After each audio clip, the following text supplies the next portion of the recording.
Hi students.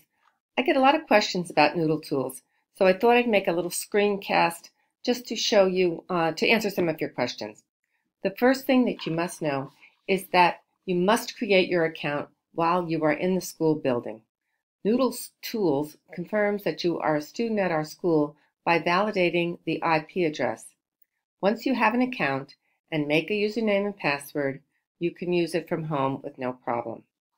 So this is how you would make your account in the school building.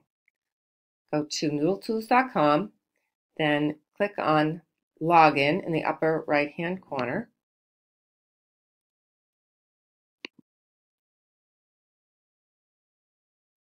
I have to log out of this because they already have me in here. All right.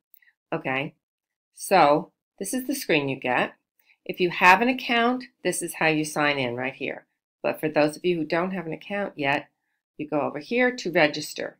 Click on register.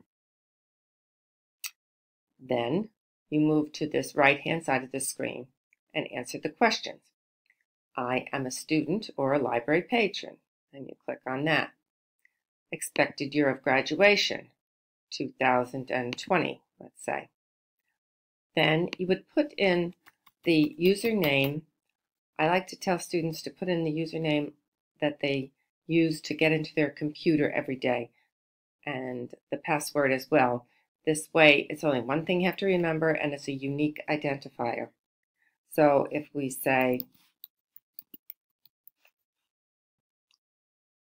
go down here, this is the way Miss Brady would sign in.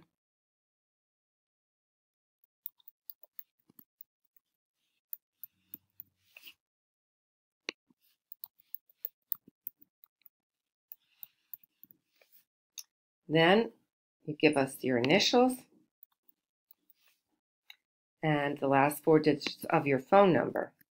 The reason you give this is because if you should lose your password for some reason, I can retrieve it using this information. Click on register. And now you have a Noodletools account that you can use from home.